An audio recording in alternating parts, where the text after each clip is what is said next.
Hello, our dear viewers. My name is Agaba Angela, a pupil of Primary 7 at Our Lady of Africa Junior School, Bukasa. We are going to explain the human skeleton, but I'm not going to explain it alone. I'm going to also explain with my colleague. He's going to introduce himself. My name is Israel, and I'm going to help her explain to you about the human skeleton. Thank you, Akibs Israel. We are going to explain the human skeleton. The skeleton is like a structure that supports the body of an organism. Now, the human skeleton, for it, its definition is that it's a framework of bones in the human body. By the way, adults seem to have very many bones than the infants because the infants look much smaller than the adults. But in actual sense, the adults have less bones than the infants. Adults have bones, they have 206 bones, but instead of the infants having less, because they look like as if they have few bones, instead for them, their bones range from 300 to 305. And the reason as to why they have more bones than the adults is that the infants, for them when they are born, they have very many cartilages that join and form bones, and by that process of joining to form bones is called ossification. Now, in our human skeleton, as I've told you that it's a framework of bones in the body, it has regions, and it has two regions. We have the axial region and the appendicular region. The axial region is made of three parts, and that is the skull, the ribs, and the spine, which people call a backbone, others call it a vertebra. Then the appendicular region. The appendicular region is made of the limbs. The limbs are like the hands and the legs. Then the appendicular region is also made of the guardios. The guardios are the scapula and the pelvis. Of course, I'm not going to take all the time explaining the whole of the human skeleton. Akibs Israel is going to help me explain the rest of the parts. Akibs Israel, you're most welcome. Hi, my name is Akibs Israel, and I'm going to add on or supplement on what she has said about the human skeleton. First of all, the human skeleton is categorized according to the shapes and sizes of the bones in the human body. For example, we have the flat bones. The flat bones, as you can see, they are called so because of their shape. They have very flat surfaces and shapes. For example, we have the skull. If you can see the shape of the human skull that we have here, the surface of the skull is very smooth and it looks very flat. It's almost, if you know the surface of a plate, it's very flat. Then we can go on to the scapula. As you can see the scapula here, it is very flat, the same as the head, followed by the human pelvis down here. That is what is known as the human pelvis. We also have the ribs, followed by the sternum. On the skull, we have another part, our last part. We have the jawbone. It is also very flat, as you can see here. Then I'll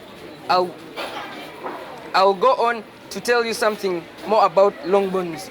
Long bones, as you can see here, as I said in the beginning, bones are categorized according to their shapes and sizes. This one is called a long bone because of its length. It is slightly longer than any other bone here. This is known as the humerus, as you can see here. The radius, the longer one is known as the radius. Then, as you see, the lower one is known as the ulna. Then as we go down here, these are also examples of long bones. This one is known as the femur. The femur is the longest bone in the entire human body. We have the ulna. Then we have the fibula. The fibula is thinner and it's actually thinner than the femur, the tibia itself. Then as we can go on, we have the irregular bones. The irregular bones are called so because of their irregular shape. As you can see here, this is known as the spine or the backbone. It has an irregular shape. If you're to compare it to these other parts, these shapes, they are a little bit different. Then I would also like to tell you some of the importance of these parts of the human skeleton. We have the brain. The brain, I mean the skull. The skull is known for very many things. For example, it is known to protect one of the most important parts in the human body, known as the brain. Then on the skull here, we have the orbit, where the eyes are protected from. We can go to the jawbone. The jawbone, it helps to protect the human tongue. Then as we turn it around, you will see the spine. There is a very delicate organ found inside the spine. It is known as the spinal cord, as you can see here. It runs from the brain, it comes down, then it is found. This is where its last tip is found. Then as we go back to the front, we have the rib cage. The rib cage also protects two very delicate organs known as the heart. The heart will be located around here. We have the lungs. The lungs are located a little bit lower than the human heart. Then if we are to go to some of the bones, the long bones help in the formation of red blood cells, as you can see the long bones here. Last but not least, we have the short bones. The short bones are found in the hands, as you can see here. If you see their sizes, they are relatively shorter than the other parts. As you can see here, they are called the tarsals. We have the tarsals and the carpals or metacarpals. The pelvis also protects the reproductive organs or the reproductive system of both male and female gender.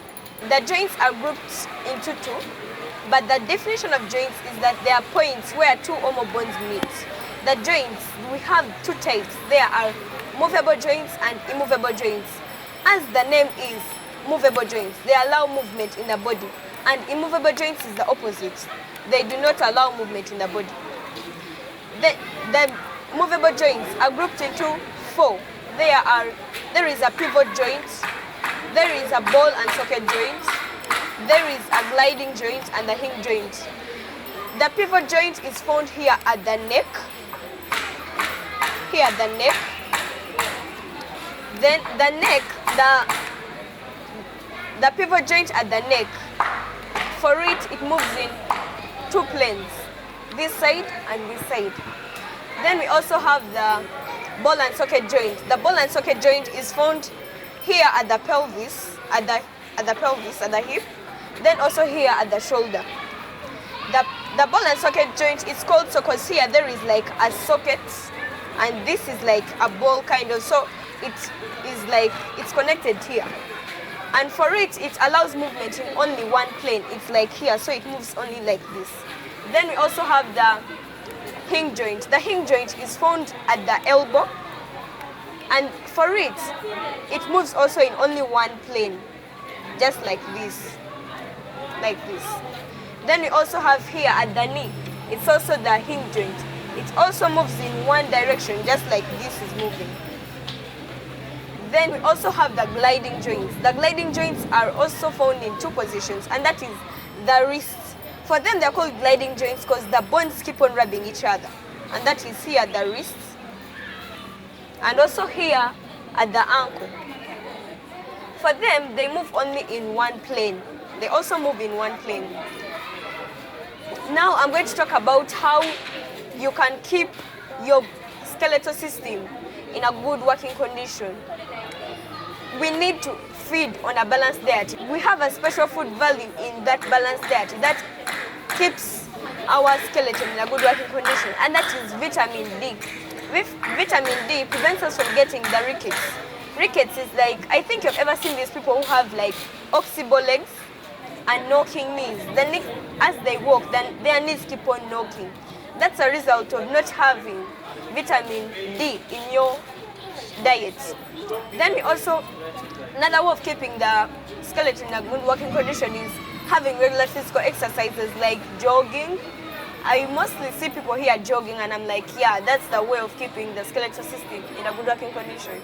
Then we also have a good sitting posture. A good sitting posture, Akibs is going to demonstrate a good sitting posture. A good sitting posture, you put both your feet on the ground and also sit on both buttocks. Not like some people who sit on one buttock and you be like, now what are you doing? You're just destroying your skeletal system. Then we also have a good standing posture, as Akibs is going to demonstrate. Some people may think it's only a good sitting posture, but also standing also helps the skeletal system to be in a good working condition. We need, if you're standing, don't use one foot to stand. We need 2 feet on the ground because one foot is like destroying the skeletal system. Very dangerous. We need, because like if you're young and you keep on standing with one foot, you grow up like that and your skeleton will form like that. And people will be like, what is this weird? What has this person come to do here yet it's deformed? Then that's all. Thank you for listening, our dear viewers. I remain Agaba Angela and Akibs Israel. at OLAB in Primary 7.